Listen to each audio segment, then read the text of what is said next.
Hello, everyone. It's Nurse Amy here. You're going to hear my voice twice before this episode even starts. I know it's very annoying.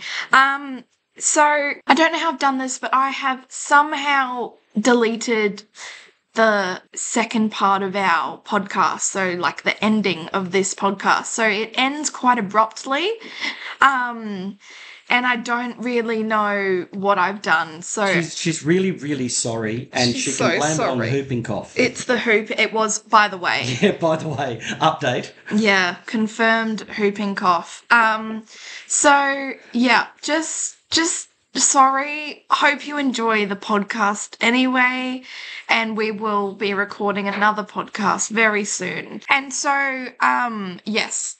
Please enjoy the podcast. We will finish the story in our next podcast so that you're not left hanging, because it is really a cliffhanger.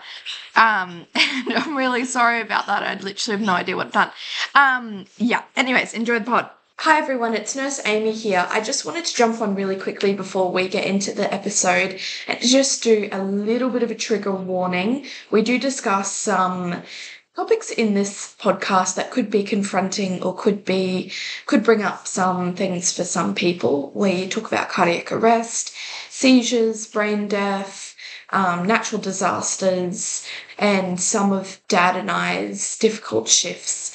So if that brings up anything for you, please maybe give this one a miss, or have a look in our show notes for some resources, and make sure that you just reach out and make sure that you take care of yourself this holiday period and any other period. But we hope you enjoy the episode nevertheless, and we will get straight into it. Hey everyone, and Merry Christmas. This is our Christmas edition. You're talking with Nurse Rob, and Hello, it's Nurse Amy. we hope that you're having a enjoyable season. If you're working really, really hard, thank you for holding the fort while the rest of us are lounging around the pool or whatever we're doing in our part of the world. If you're in the part of the world where there is no swimming and it's all about the snow, then half your luck. We're going to do a white Christmas one year. I hope so. I reckon I would like that. that'd be very cool. Maybe Yes. 2026 we might go to New York and New York. New York, Yeah. New York, yeah, or New York, New. new because it's new. Is it? You know, it used to be called New Amsterdam. Before New York was called New York, it was New Amsterdam. Why? I don't know. That's a really good question. I don't know. Well, there you go. I have no idea. Somebody will no doubt tell us in the comments I hope so. so that we can become learned by you. Speaking of learned, Yes. what's Nurse Amy Rose learned in the last 2 weeks working? Have you seen some really interesting things? I've learnt that Recognising that, of course, we have to keep our confidentiality. confidentiality and all of that sort of business. I've learnt that my immune system sucks. Yes, you've got a little bit of a nasty lurgy, haven't you? Amy's not a well chook. She's not a well chook, and by virtue of that, neither is Dink. No, Nurse Rob's copped a little bit of your cold, I think. So I don't think working in the emergency you know- department is definitely testing Your immune system. my macrophages are freaking the You know, fuck out. when I first started nursing, and this is going to be a when I was a boy kind of story, but when I first started nursing, of course we went through all of the wards. We were hospital trained, your mother and I. So we went through all of the wards, and every time nursing students went into peds, particularly infectious diseases, pediatrics, Colds. we got colds, we got the gastro. I tell you Yeah. what, if we haven't got an immune system that's bulletproof, I don't know what, I think that we've had pretty much all the bugs. Yeah. Now, speaking of the bugs, do you know there's a lot of whooping cough going around at the moment? In Australia, we are copping the whooping cough. Yep. How long have you had your cough for, Amy? 3 weeks. 3 weeks. Do you think it might be time to perhaps go and talk to somebody about whether... Well, my results come in after midday today. So, yeah. But I was thinking maybe we could talk a little bit about the old and the new with regards to nursing studies. We could do that. We could talk Because about... it's Yeah. very different Bit of a from when generational... you were a young'un. Well, things have changed. I think general patient care hasn't, but I certainly think that We've seen a lot of changes over the last 36 years, that's for sure. In terms of diagnostics, in terms of procedural stuff.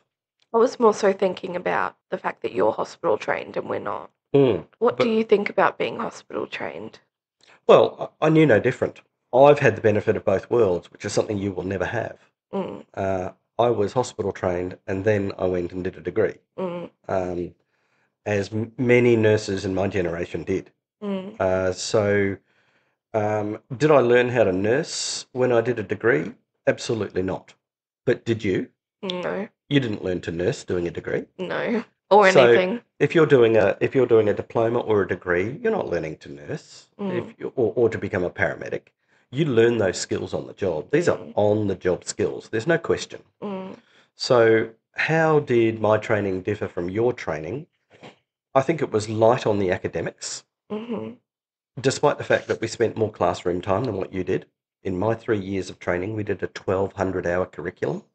Your degree had about an 800-hour curriculum. mm, So I spent more classroom time. It's just that our classroom was the nursing school at the local hospital where we were training. mm, Um, but I suppose the biggest difference is the amount of clinical exposure that we had. mm, So we'd go into block initially for 6 weeks when we first started, mm-hmm, and then we'd come out and we'd do a 6-week placement. mm. But we were paid. We were on staff. That's wild. Now, I know that's changed now, and of course, nursing students from 2025 will be paid. Thank God. It'll be at minimum wage, but essentially it's going to offset some of the costs of Well, it studying. could be someone's rent, It absolutely could or be someone's rent. groceries.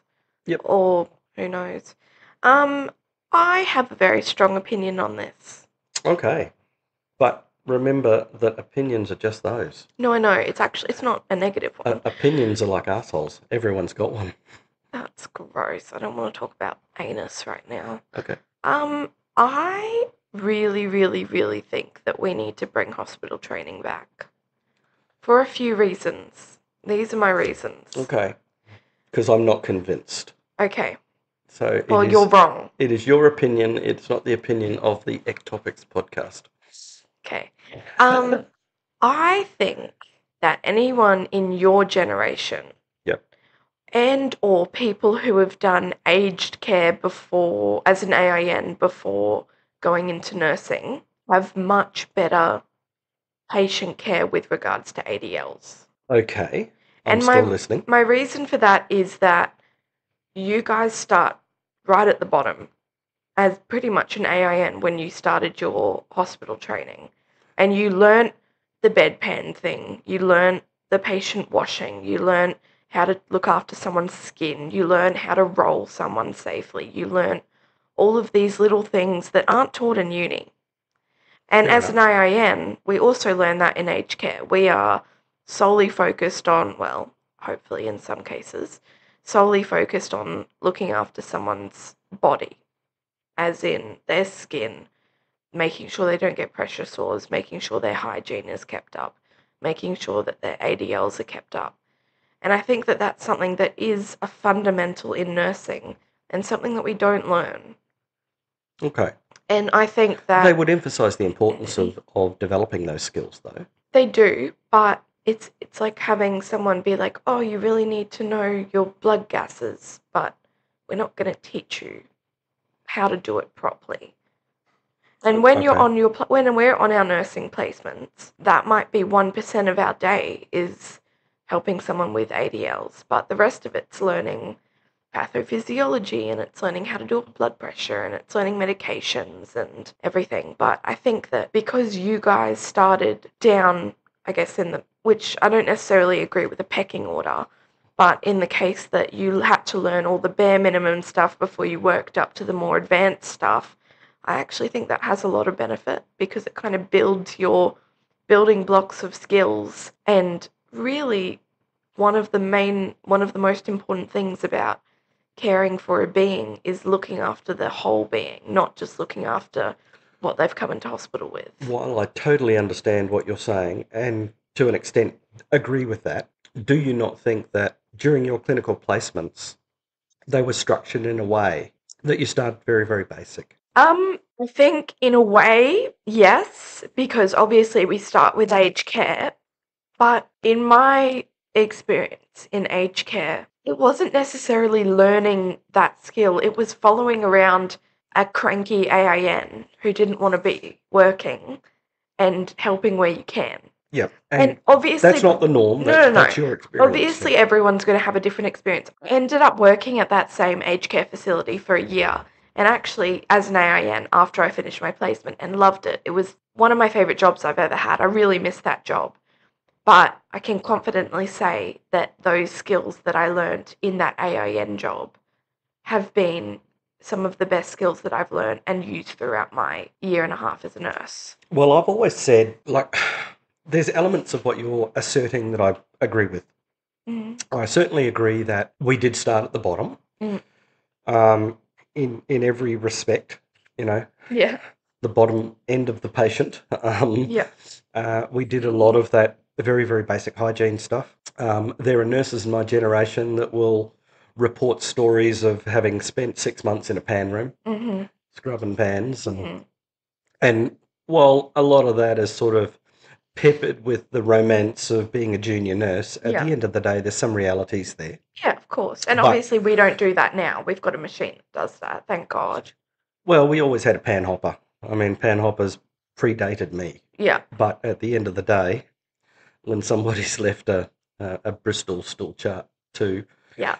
in a pan, She's sticky. and the pan's been there for a while, things get a little, should I say, tenacious? Yeah. Yeah. It's giving epoxy resin. I find talking about poo so funny. Well, that's a nurse thing, isn't it? I just think it's so funny. You've also grown up with it.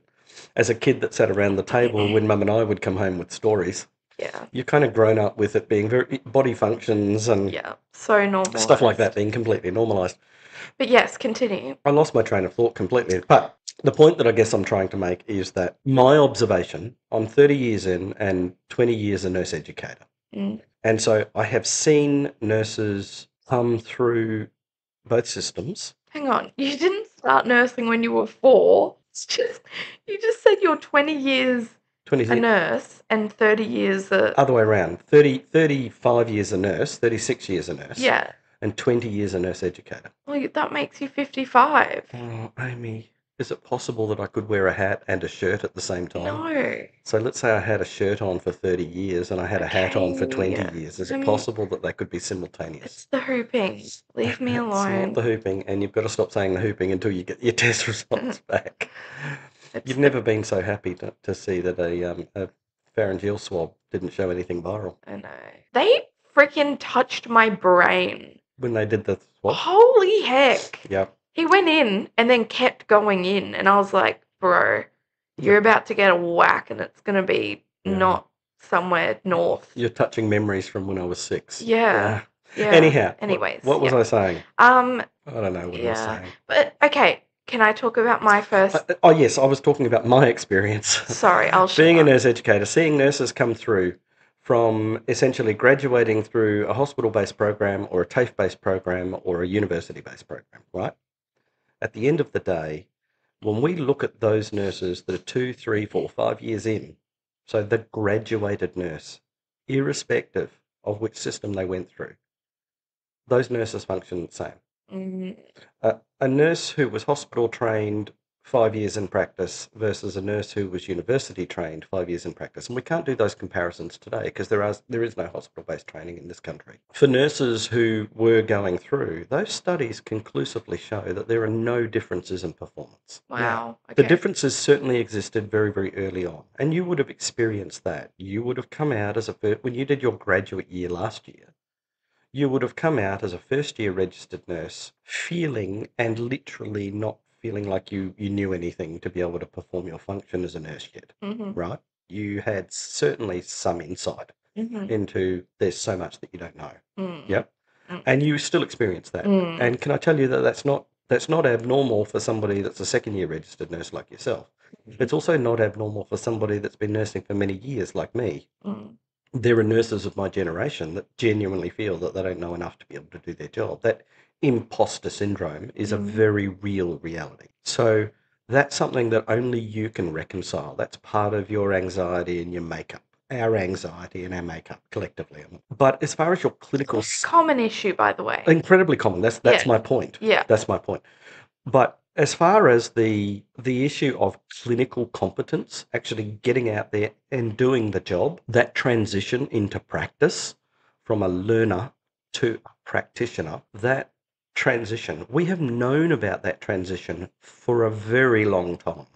You probably, and you're going to just nod and look at me blankly, but you probably remember Oram and Benner, some of those nursing theorists that you learned about probably way back in first year, that talked about, or Benner particularly talked about the transition from novice to expert.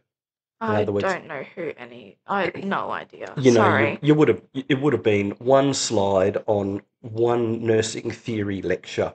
The point is here that we've always known that nurses will transition from novice to expert, and at every step along the way to getting to that point that they perceive that they are now an expert in their area, the vast majority of nurses will feel that as they approach the nurse that they think they needed to be, the goalpost moves and they never really get there. Mm, So you only ever get better. mm. Every shift is a learning. Do you remember your first day as a nursing student? I do. I do too. Can I tell mine first? I bet mine's a better story. It will be.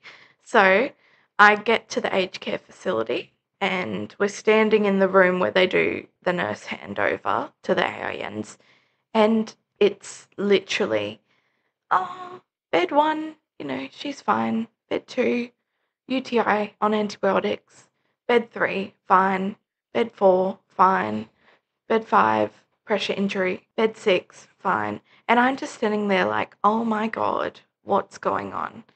And then I get... It's not a very informative handover. It was not very informative. And then I get... I'm standing with the other ARNs, and they take one look at me and they say, you can go stand over there, so-and-so can deal with you, meaning one of the other AINs. Oh, true. And I'm there like, okay. So you're this... And then... So you weren't made to feel very welcome. No. And then I get paired up with 2 AINs, and we go to this elderly gentleman's room, and I watch them help him onto the toilet, and then they look at me and they say, you just stand there and watch him and make sure he doesn't get off the toilet, and then they disappear. So here you are, an 18-year-old girl, sitting there watching an old man doing the poo. And I'm standing there for what feels like hours. It's probably 10 minutes, but it felt like hours. And I was like, the fuck am I doing? Welcome to nursing. And at that stage, it's little things. Like, I don't know how to wash someone properly. I don't know how to help someone in their shower routine. I don't know how to wipe someone's ass. Like, I don't know how to do any of that. And obviously Did you not do it in the labs? No. So you didn't do any of that ADL stuff? No. We maybe did. Because you went through COVID and Yeah. the university was all shut down. So Yeah. you couldn't go and do labs. No. We did a couple, but I don't remember anything from them. That's rough. And then, so they finally come back. I'm trying to make small talk with this man who actually can't hear anything I'm saying. Poor, oh God, it was so embarrassing. Anyways, I don't remember the rest of the day. But I don't think I'll ever forget my first hour as a nursing student. That's pretty cool. And then I ended up working there and absolutely loved my job and always made sure that when I had students, they were made to feel really, really, really welcome. So that was your first shift? It was. So we're going to do our first shift. Mm-hmm. We're going to do our best shift and our scariest shift. Okay. All right. Okay. I'm just priming you for getting your brain going. God, okay. All right. Okay, so my first shift, I don't actually remember my very first shift. I know that I was on a late, early. Ooh. So the earliest memory that I have as a nurse, as a nursing student, in my very first ward was the early shift. And I was the same. We had done some practice of ADLs and transferring people from bed to a shower chair and wheeling the shower chair. Activities of daily living, by the way, for anyone not sure. Washing, cleaning, hygiene, bed making, that sort of stuff. Okay, so we'd practiced all that stuff in our simulated wards. You call them nursing labs, but that wasn't our terminology back in the 80s. And olden days. and here I am. I find myself onto an early shift. I was working in for those that are Brisbane based, it was Ward 1D. It doesn't exist anymore, but it was Ward 1D, and everybody used to call it 1D for death. Oh, 1D for that's death comforting. because it had so many cardiac arrests. And I had had a little bit of first aid experience, so I was kind of interested in an organisation called St John Ambulance and did volunteer first aid work with St John Ambulance. So I knew about CPR from outside of nursing training. Here I was, first shift on early in Ward 1D for death, which was a male and female old Nightingale style ward, just with patients. They weren't in their own rooms. It was just one huge, great big hall, and patients were separated by curtains. Men up the front, women down the back, right? Why? It's just how the wards were in those days. There wasn't partitioned private rooms. Interesting. Yeah, so an old Nightingale style ward. And so I was assigned with a senior nurse who was a second year student. Yep. Oh my So God. there was always a senior and a junior and a registered nurse that oversaw a section. And so our section was 12. I had the male in, so 12 male patients. I know everyone talks about ratios today, and this was a heavy medical ward. It was a renal respiratory ward. So it was a heavy Christ. medical ward, and we had, between the two of us and the registered nurse, who really didn't do a lot of nursing. The registered nurse was very much an overseer in those days. Would do the IVs, obviously, Mhm. because students weren't allowed to touch the IVs until third year. And if an ECG was done, some registered nurses were allowed to do ECGs. So this is at a time when ECGs were predominantly done by an ECG technician or the doctor. They Mhm. weren't actually routinely done by nurses. So that became a developing skill. There I was in 1D, and as the junior, the junior and the senior, so the second year student and I divvied up the workload, and she said, okay, well, if you can shower those four, and I'll shower these four, and those other four they can look after themselves. They sort of self shower. So it was a heavy ward, right? So I remember getting some assistance to get my patient onto a shower chair, and this was an older guy in his 70s, and wheeled him out to the shower chair, helped him to disrobe, and everything was going fairly well. We had a bit of banter, we were chatting, and I was actually feeling quite comfortable about this. It didn't daunt me that I was about to shower an old man for the first time in my life, and he dropped his face washer, his flannel, down on the floor, and he leaned forward to try and pick it up, but he didn't sit back up again. Like, he just leaned forward, and it's at that point that I realised, hang on a minute, he's not moving. Oh shit, he's not breathing. So he had a cardiac arrest on the shower chair. Oh my fucking He had a God. cardiac arrest on the shower chair. Anyway, luckily there was a blue bell, a code blue alarm bell in the shower, a nurse assist bell, and I hit the nurse assist bell, and of course everything, the bells and the whistles went off in the place, and people came running. But by the time that somebody had come to our assistance in the bathroom, I had him on the ground, and I had already started CPR on this guy. And all I remember was that I was berated. What are you doing? Because that's not the student's job. It was just this RN was obviously flustered by the situation. And when you witness a cardiac arrest, I think it doesn't matter what level of experience you have. Yeah, of course. Anyway, so this guy, I'm doing CPR on the bathroom floor in a wet puddle on the bathroom floor, right? I dragged him, physically muscled him off the shower chair. He wasn't a big man, but he wasn't small either. Down onto the ground. I was starting CPR on this guy, and I was pumping on his chest by the time that the others came with the crash trolley and all the rest of it. And then it was a kerfuffle to get him from the floor back up onto a bed trolley, and then back to the bed to call the I forget what the number was. I think it was 111. Might have been the number to call the crash team to come up from ED. So in those days, our ED was called CAS for casualty, short for casualty. And so the code blue team came up from CAS, right? And so they came up, and I was pretty much ushered to go away and close all the curtains so that the other patients couldn't see what was going on. The curtains, which are the cone of silence. Yeah. So there we were, doing. I was doing CPR until I was chased away, and I wasn't allowed to be any part of that resuscitation. It was the weirdest thing. But that man survived. He survived, and he went and got an emergency pacemaker put in.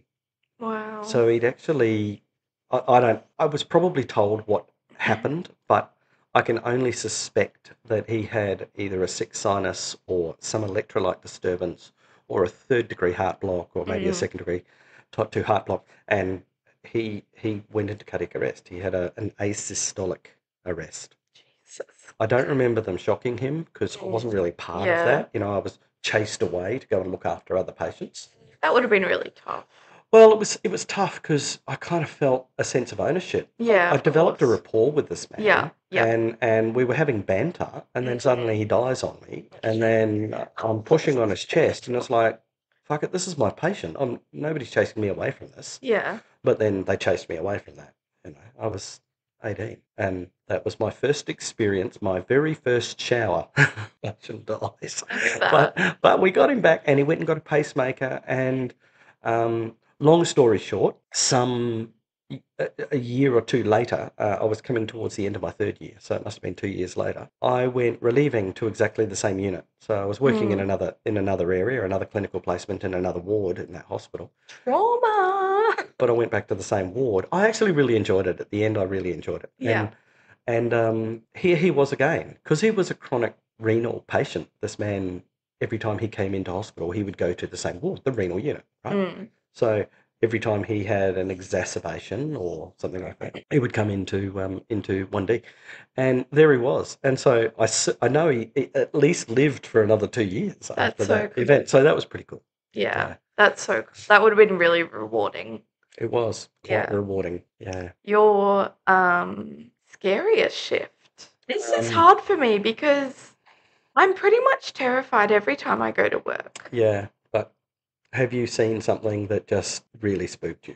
I recently had a difficult day at work, in the sense that I seem to be the shit magnet, which I'm actually not. Normally not a shit magnet, but this day I was.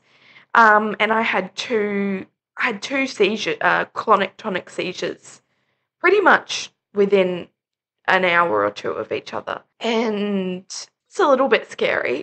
You had two patients who had seizures. Yeah, not me. Yeah. No, no. Or one patient who had two seizures. No, two patients who had clonic tonic seizures. How unusual is that? So the first was a young lady. Mind you, you're not in a neurological unit.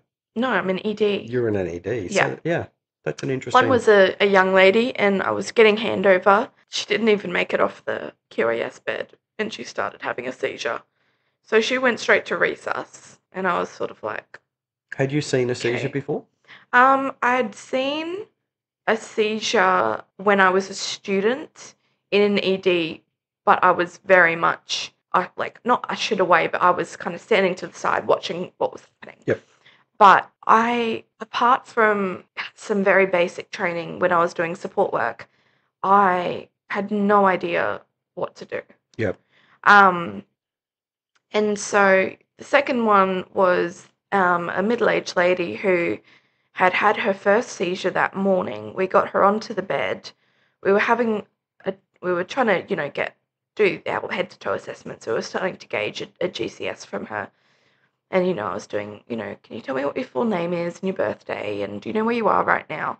And she just started going very vacant, almost like zoning out, and I'd have to kind of shake her a little bit and be like, hey, stay with me. So she was having that sort of prodrome. Almost like an absent seizure. An absent seizure. But I would, yeah. And so, yeah, that was it. That started happening, and it became more severe. Like, she kind of like wake up and look at me confused.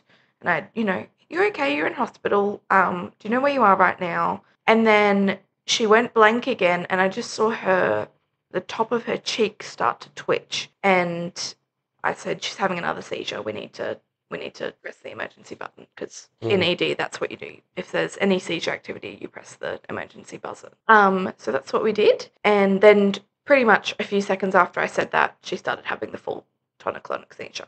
So she started to her lips started to go blue. My colleague was trying to get a jaw thrust from her. Yep. And we put oxygen on, and pretty much we got a line in case we needed to give Medaz or any other drugs. Didn't consider giving them a daz up the nose? I don't know why we didn't, to be honest. Yeah, Because that's what I've learnt. yeah. I'm not sure why we didn't, but basically we got a line in. She stopped seizing. That's a challenge when somebody's fitting too. Yeah, well, I was helping hold the arm. And then I should say convulsing. convulsing, yeah. And then she got wheeled away to resus. Yeah. So, yeah, new patient in 5 minutes. So they were scary in the sense that I felt really out of my depth and really helpless because I felt a little bit stupid and like I should have. I felt like I had a responsibility to take care of that patient and I didn't know how. Yeah. And that was scary in the sense that I felt not responsible for, like, she was fine. She is probably living a very normal life, but I felt really frustrated that I didn't know what to do in that situation. Yeah. Um, I think a lot of people will resonate with that exact same story. And, at the end of the day, do you think that there's a single colleague that you worked with that had an expectation that by osmosis you would just know what to do in a situation you've never dealt with before? I think that because it's tricky. I feel like a seizure is something that, when I think about it, I go, if I was out in public, we'd start timing it and we'd hopefully get some medaz up the nose and we'd make them feel safe and comfortable and remove things from around their body so that they don't hurt themselves or maybe roll them on their side so they don't, it's those little things. But when you're in the moment, I just felt so blank and so what the fuck. Mm. And the fact that I had two in close succession was Yeah. quite funny. The second say one, was it easier to deal with having, here we go again? No, No, it was scarier just as because scary. this person was staying in my bay. They weren't going straight to resus. I Right. had to be the nurse Yeah, that didn't know what the fuck was going on. yeah. Anyways, You sort of did. You just didn't feel that you valued your confidence enough. yeah. But another, I guess, really scary situation. But I had a really, really sad case when I was in my final nursing year, in my final placement. I was at the an ICU environment for 6 weeks, and it was the best placement I've ever had. It was incredible. You really like ICU, don't you? I love ICU. Which is painful as an emergency nurse to hear you say that you love ICU. Love ICU. It's so good. If you touch that microphone again, It's really upsetting I'm me. going to have to put you into ICU. Well, that's a threat. So we had this young girl come in It's a who promise. she had an intellectual disability and she had a shunt in her going from her brain into her stomach, I think it was. Peritoneum. And VP shunt. Does that ring a bell? I think so, and it drained her Ventriculoperitoneal shunt. drained her spinal fluid. Yep. And somehow it got blocked one day, that shunt, and pressure built up in her head. She ended up having a massive seizure, cardiac arrest. Mum tried to do CPR, ended up coming to hospital, and was deemed brain dead. Oh, And so we knew pretty much that before they had done all of the brain death testing, which is really interesting, we knew as nurses that she was 99% brain dead. Like, we knew it was pretty much that she was going to be deemed brain dead. yeah. So you sort of know before they do the testing. Yep. And knowing that, and then having the mum ask questions, please bring my baby back. Please, what can we do? That was really confronting, and that was really scary. Because as a nurse, knowing this level of information and not really, it's not your place to say anything, especially to a mother who's already grieving. That's really hard. And there's been similar situations in the ED where we find out that someone's got a tumour, or we find out that they've had a really big heart attack, or we find out that This is the worst day of their life. and the doctor hasn't yet had that conversation and we can't say anything. Yeah. And that's I'm finding that really confronting to deal with, because it feels immoral that a stranger can know about your basically life-changing event before you do. Yeah. And I'm struggling with that a little bit. Mm. And it takes me back to that day that I knew that that she was brain dead and it had been confirmed, and they were about to tell the family. And Pending turning off life support, you mean? yeah, Yeah. this was the other interesting thing. I'm not a religious person at all, but I feel like there was a reason that this event happened to me. But on this day, we were planning to tell the family, like the doctors were planning to tell the family the situation, and they were very, very religious, and it was, really, really into Christianity. And so there was lots of praying going on and lots of Yep. all of that. And the doctors were planning to tell the family that, she was brain dead. Basically, this was the options, starting to have that conversation about organ donation, all that big chat basically in the family room. Everyone knows what I'm talking about who's worked in a critical care environment. Yep. And I said to my nurse, I really want to be there. I really want to know how this is done. I really want to be a part of this big talk that happens. And on that day, at that exact time that I needed to be there, we had a group meeting with all of the students, and we went and had a debrief that day for some reason. And I came back and I said to the nurse before I went, can you please ring me when you guys go in so that I can try and be back and be a part of this? Yep. She said, yep. Anyways, I got back and the conversation had already happened and I wasn't a part of it. And in the moment I was a little bit disappointed, but now as a nurse, I look back and think, one, it wasn't my place to be a part of that. And two, I don't think that level of emotional disrupt would have been of any benefit to me at all as a student. Yeah. And when I was a student, I wanted all the shit to happen. I wanted cardiac arrests. I wanted seizures. I wanted really sick people. I wanted death. I wanted all this crazy stuff to happen, like in all those TV shows. Yeah. And you're not alone there. There are so many nursing students that. And now as a nurse, say this is a lot more boring than what I thought it would be. But now as a nurse, I really cherish the quiet, the naivety. Mm. And there's been situations in mental health, especially when I've had a student and we've had to do a more restrictive like NG. Fly restraints. No, but get security and a more restrictive NG feeding for people with an eating disorder who haven't been able to eat. And the students have been really, please can I come watch? And there's been situations where I've said, I totally get that you want to come and be a part of this, but it's just not worth it. Yeah. And you will understand when you're a nurse. This isn't your time just yet. We see enough shit as a nurse that just hold on to those little bits of naivety that you can have as a student, because try and maintain some semblance of because you see innocence. it all when you're a nurse and more. And I totally get, I've got to prepare myself for it. I'm going to eventually have to see it. You will, but you don't need to see it all when you're a student. Yeah. And there's also a level of self-care that you need to have and learn with those little things before you see that sort of stuff. And I always think back to that day of going, I really wish I saw that. But you know what? There was a reason that I wasn't in that room. And I think that reason was some sort of weird timing, making sure that I was away so that I didn't have to be a part of that. Because I can only imagine how awful it would have been. Mm. And I'm really grateful that it wasn't. Some force was protecting you from something. Yeah. And that, obviously, being in ICU for 6 weeks, and it was one of the biggest ICUs in Queensland, it was traumatic enough. Like, I saw stuff every single day that was really, really, really traumatic and rough. Mm. And on top of that, Nana died towards the end of it. Yeah. So it was a rough placement. And, But ironically, your favourite. Oh, the best. We'll go back tomorrow. Yep. Yeah. What about you? What's your scariest?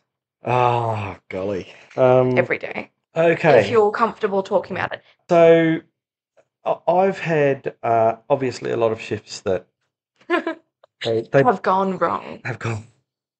Yeah. And it's interesting that you said that you're a shit magnet, because I sometimes feel on some shifts that I am too. I almost feel like I've got a T-shirt on that says, gee, it's quiet in here. Oh God. which is the magic Q word that nobody's allowed to use.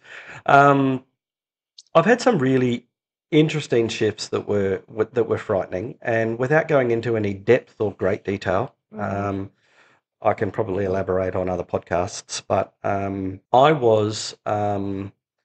remember one particular shift working at the Royal Brisbane Hospital. I was in the emergency department at the Royal Brisbane Hospital, working as an RN there, and we came to work this morning, and I was on the early, obviously, morning shift.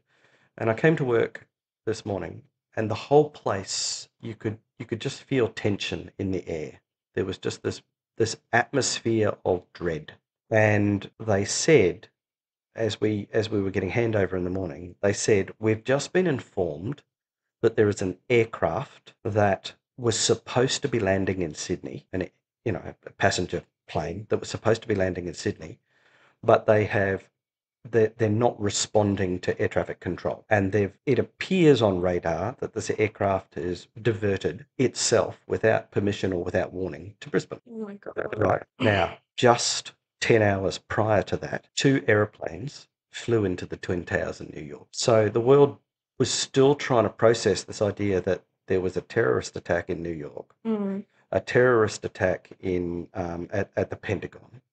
And now we got to work, and we were all on sort of standby for maybe a major disaster at Brisbane Airport or somewhere in Brisbane. We didn't know where, because there was an aircraft that wasn't responding to air traffic control. So everyone was on high alert. And I just remember the feeling of anticipation within the unit on that day. So that wasn't really a clinical thing. It was just that sense of, we don't know what's happening. So that was a really What ended up the happening? day that we worked on 9/11. It was actually the 12th.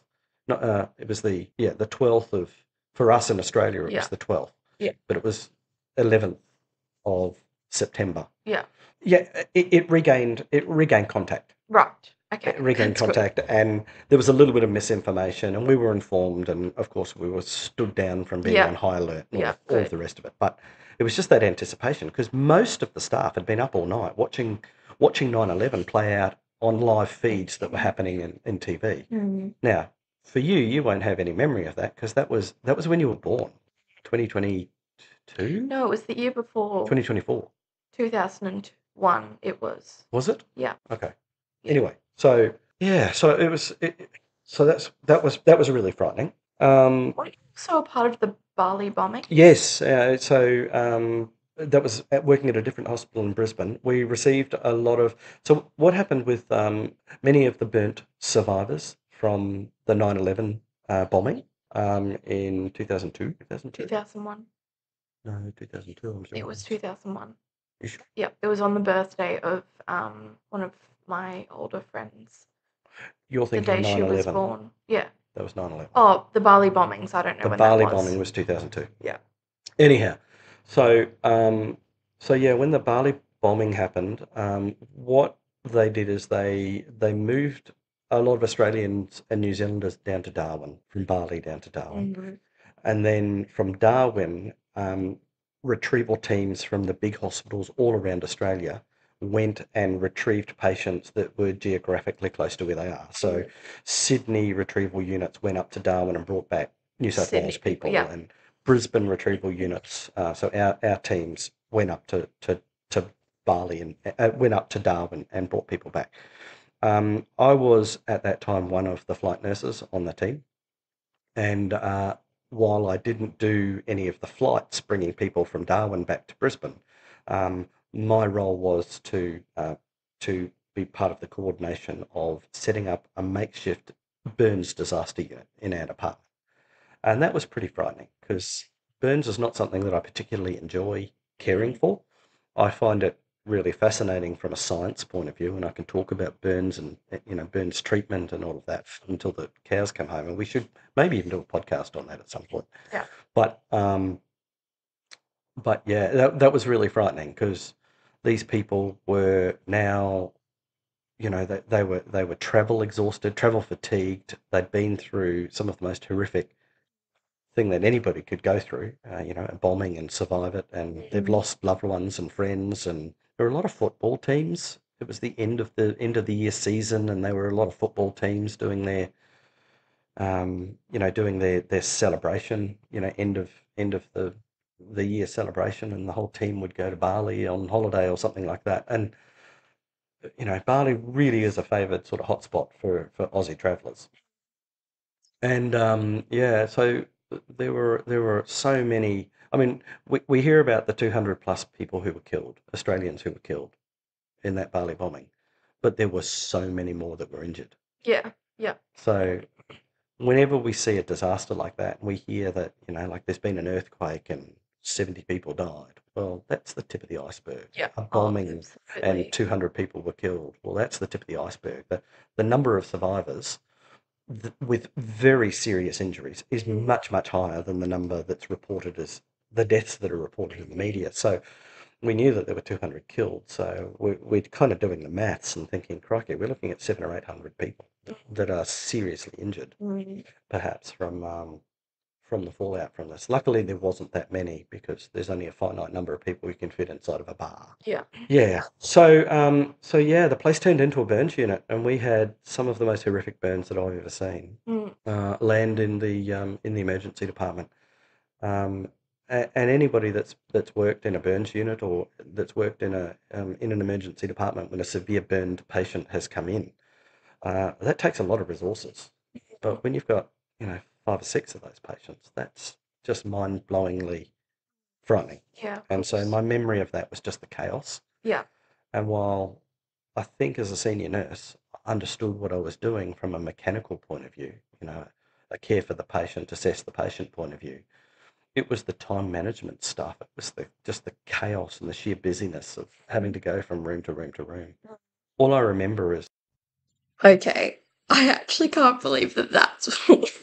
I actually can't believe that that's where it cuts off. I'm so sorry, guys. It's actually just bad, isn't it?